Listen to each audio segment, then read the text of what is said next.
Welcome to the Glytamin's audio presentation. In the next 20 minutes, you will learn what gallstones are, what kinds of problems they can cause, and what you can do to get rid of them. Gallstones are nothing more than coagulated bile.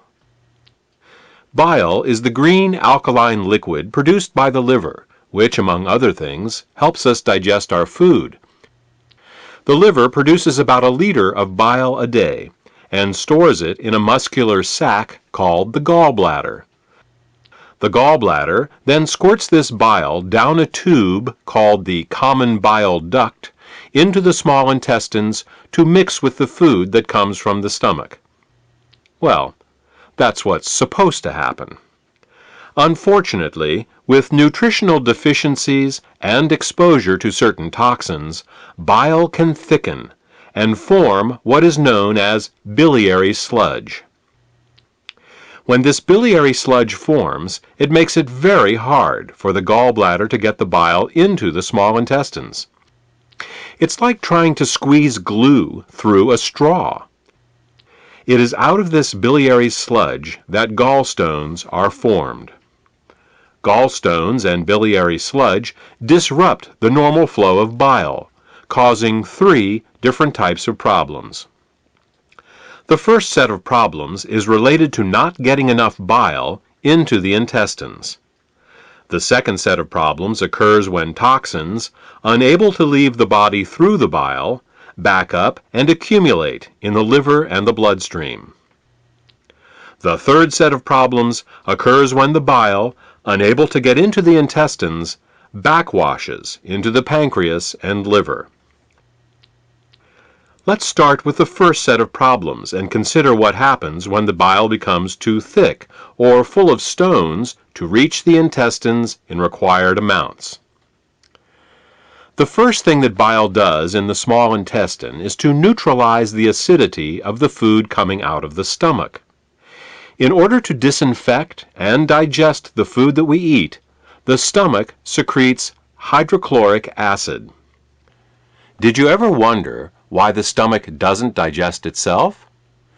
It's because the stomach has a special mucus layer that protects it from this hydrochloric acid.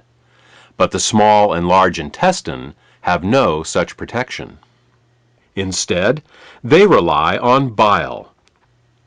Bile is a very alkaline substance, and when it comes into contact with the acidic food from the stomach, the acids are neutralized. If bile can't get into the small intestine in required amounts due to biliary sludge and gallstones, then stomach acids in the food are never fully neutralized. They can cause acid burns along the entire length of the small and large intestines, all 30+ feet of them. We experience this as indigestion, heartburn, ulcers, and all manner of digestive complaints. In essence, we are digesting our own intestines. The next thing that bile does in the intestine is to emulsify the fats and oils in the food that we eat. Emulsification is the process by which fats and oils are made water-soluble. To understand emulsification, think of soap. It's next to impossible to rinse grease off a dish with just plain water. But if you put a drop of soap on the dish, the grease washes right off. That's because soap is an emulsifier. It's what allows fats and oils to mix with water. Bile is the body's natural emulsifier, and it is what allows us to digest the fats and oils we eat. Without this emulsification process, essential fats, oils, and all the fat-soluble vitamins we eat become very difficult to absorb. Without adequate bile in the intestines, a person can end up suffering from malnutrition, regardless of the quality and/or quantity of the food that they eat. If eating fats and oils gives you indigestion, or if you have difficulty with food absorption, it could be due to biliary sludge or gallstones. The next thing that bile does in the intestines is to stimulate Peristalsis. Peristalsis is the rhythmic, wave-like motion of the intestinal muscles that moves the food through our digestive tract. If you don't get enough bile into your intestines, you're bound to be constipated, no matter how much fiber you eat. Some people have the misfortune of experiencing alternating constipation and diarrhea. This can be a very confusing experience, but the cause can be quite simple. Without sufficient bile, the hydrochloric acid-rich, partially digested food just sits in the intestines with no peristalsis. Thus, a person becomes constipated, but at the same time his or her intestines are being burned. When enough acids build up and the intestines can't take it anymore, they purge themselves with a bout of diarrhea. Then, with the acids evacuated, the process starts all over again. If you are experiencing problems with constipation, diarrhea, or both, biliary sludge and gallstones could be the cause. The next thing the bile does as it moves through the intestines is to balance the immune system. When most people think of the immune system, they think of white blood cells floating through the bloodstream. But over 1/2 of the immune system is actually located in the intestines. The job of the immune system in the intestines is much more difficult than that in the bloodstream. Infections only rarely make it into the blood, but every day our intestines are exposed to millions of parasites, bacteria, and fungi. Because the intestinal immune system is continually at war with these microbes, it is much easier for it to become overly aggressive and start to attack our own tissue. What bile does is to regulate the intestinal immune system, helping to prevent it from becoming overly aggressive and causing autoimmune disorders. If you're suffering from a gut-related autoimmune disorder, it may be because of a blockage of bile flow. The last thing that bile does in the intestines is to kill parasites and candida. Tests show that even the healthiest person still has some degree of parasitic and fungal infection. While there are many antiparasitic and antifungal remedies available in the marketplace, most of them are mildly toxic and therefore unsuitable for daily use. If, however, your bile flow is healthy, then you have a built-in defense against parasites and candida. Well, that about covers what bile does to maintain the health of the intestines, and what happens when bile can't get into the intestines in proper amounts due to the presence of biliary sludge and gallstones. Now, let's turn our attention to what happens when biliary sludge and gallstones cause toxins to back up into the bloodstream. Just as the kidneys remove water-soluble toxins from our bodies, the liver removes fat-soluble toxins from our bodies by putting them into the bile. If the bile gets clogged up due to biliary sludge and/or gallstones, then the fat-soluble toxins can't get out, and they start to build up in the body. One of the first signs that bile is backing up is an increase in cholesterol. This happens because the only way cholesterol can leave the body is through the bile. Impaired bile excretion causes cholesterol levels to rise. It's that simple. In addition to the levels of cholesterol rising, bilirubin levels can also begin to rise. If they get to be bad enough, you can see the whites of a person's eyes, and sometimes their skin, take on a yellow tint. The technical term for this is jaundice. While an increase in cholesterol and bilirubin levels in the body is easy to recognize, the accumulation of other toxins is not. Literally thousands of toxins and chemicals are processed by the liver for removal through the bile each day. When gallstones and biliary sludge prevent these toxins from leaving the body, They begin to accumulate in the bloodstream and the tissues, causing all sorts of problems. Dissolving gallstones and biliary sludge is an often overlooked but vitally important part of any detoxification program. The last problem we will discuss, that is caused by bile backing up into the bloodstream, has to do with immune function. As we said earlier, bile plays an important role in the immune system of the intestines by keeping it from becoming overly aggressive. Unfortunately, what's good for the immune system of the intestines is terrible for the rest of the body. Studies have shown that when bile acids are present in the bloodstream, they inhibit chemotaxis and phagocytosis. These are fancy words for how well white blood cells can locate, move towards, and swallow infectious microbes. Thus, what starts out as a beneficial immunoregulative action in the intestines becomes an immunosuppressive action in the bloodstream and the tissues. These are all effects of bile backing up in the bloodstream. The final set of problems we will discuss is how biliary sludge and gallstones can affect the neighboring organs.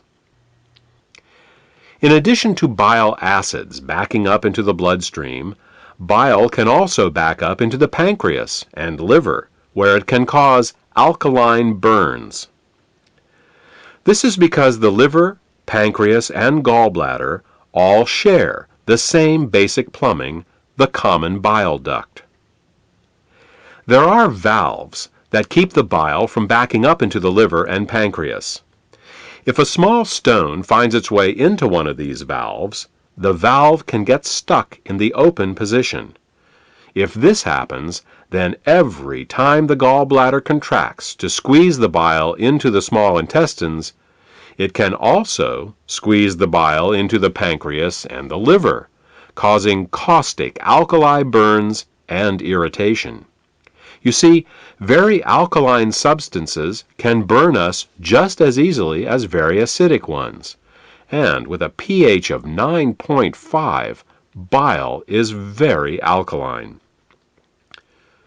Mild alkali burns for a short time in these organs may only result in local irritation, but over a long period of time, these alkali burns can cause diabetes, hepatitis, and cancer. Now that you know all the problems associated with biliary sludge and gallstones, the next question is, what can we do about it? Well, if the stones are large enough, your doctor may recommend surgical removal of the gallbladder. While taking out the gallbladder will rid a person of any stones that have formed in that gallbladder, it does nothing for the gallstones that are in other locations, nor can it do anything about the cause of the gallstones. In fact, even with the gallbladder surgically removed, gallstones can, and often will, continue to form in the liver and in the hepatic ducts, because the underlying cause of the thickening of the bile and the formation of the gallstones has not been addressed. This is why some people who get their gallbladders removed find that their symptoms come back again as new gallstones form in other locations. Moreover, the gallbladder is not a useless organ. Its job is to store bile and only release it when food is present. Without a gallbladder, bile leaks continually into the small intestines in little drips, rather than in sufficient amounts when you need it. Think of it this way. Imagine if one day you came home and found that your plumber removed all the faucets in your house.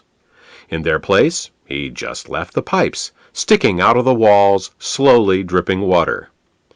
Without the faucet's ability to control water flow, not only would you be wasting water when you didn't need it, but you wouldn't be able to get enough when you did. Surgically removing the gallbladder is exactly like removing the faucets from your house. Another option is to do something called a liver gallbladder flush. This typically involves drinking water with Epsom salts for several hours to relax the gallbladder, and then drinking a glass of olive oil mixed with lemon juice. While this flush will often result in hundreds of small green stones going into the toilet the next day, up to 12 of these flushes is usually needed to get all the stones out. And no matter how many flushes you do, 2 weeks after your last flush, you're back to making more biliary sludge and gallstones, because again, the cause of these problems was not addressed. We said at the beginning of this presentation that the causes of biliary sludge and gallstones were nutritional deficiencies and toxicity. Let's talk more about that now. There are 3 ingredients that the body uses to dissolve biliary sludge and gallstones and to keep the bile in liquid form. They are the amino acids glycine and taurine and phosphatidylcholine. As long as these ingredients are available, bile will stay liquid, but the moment they are in short supply, biliary sludge and gallstones will start to form. The problem is that in addition to keeping the bile healthy, these 3 ingredients are also used for detoxification.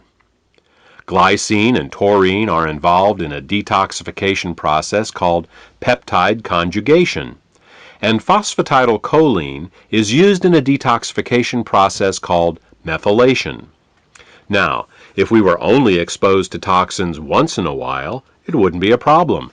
But in today's world, we are chronically exposed to toxins. As a result, we end up being continually deficient in these 3 ingredients. Take chlorine, for example. As a disinfectant, chlorine is one of the great public health success stories of the 20th century. When it was first used to purify water in the early 1900s, typhoid fever, cholera, and dysentery virtually disappeared from the U.S. But there is a price to pay for using it. Chlorine is very irritating to the body, so it must be detoxified. And the only way chlorine can be detoxified is with glycine and taurine. Since we are exposed to chlorine compounds with every glass of water we drink and every shower we take, it's easy to see how our glycine and taurine levels are lowered every day. Adrenaline and noradrenaline are 2 other examples. These 2 hormones are created every time we experience fear or anger. While they are useful in emergencies, if they stay in the body for more than a short time, they can cause terrible damage. Methylation is the pathway the body uses to get rid of both adrenaline and noradrenaline. One of the main methyl donors for the methylation pathway in the body is phosphatidylcholine. Thus, the more stressed we are, the lower our levels of phosphatidylcholine become. These are just 2 examples of how toxins, both internal and external, can cause us to become chronically deficient in glycine, taurine, and phosphatidylcholine. So, why not just take these 3 ingredients in an oral supplement? Wouldn't that work? Only partially. You see, the body has many uses for these 3 ingredients, and if you take them orally, they will be shared by all the systems of the body. What we need is a way to get these ingredients right to the liver, where the bile is made in the first place. With these facts in mind, we have created Glytamin's suppositories. Glytamin's suppositories contain glycine, taurine, and phosphatidylcholine to help support the body in both dissolving biliary sludge and gallstones, as well as preventing them from recurring. Also, since glytamins are in suppository form, they are able to deliver the ingredients directly to the liver through the portal vein for greater effect. The Glytamin's formula also contains the herbs bupleurum, peppermint, and chancca piedra. These herbs are used to further help the liver detoxify and to help relax the gallbladder so that as the bile begins to flow, stones can pass out more easily. In addition, scientific studies have shown that chancropiedra can both dissolve and prevent uric acid and oxalate crystallizations. Since these are the main ingredients found in kidney stones, glytamins may help support the body in dissolving kidney stones as well. Properly liquefied bile both dissolves and prevents gallstones. It neutralizes stomach acids before they can burn the small and large intestine, stimulates healthy peristalsis, balances the immune system, protects the liver and pancreas from caustic alkali burns, kills parasites and candida, and allows the removal from your body of toxic fats and cholesterol. For more information about glytamins, or to order this beneficial product, contact the healthcare professional who gave you this CD.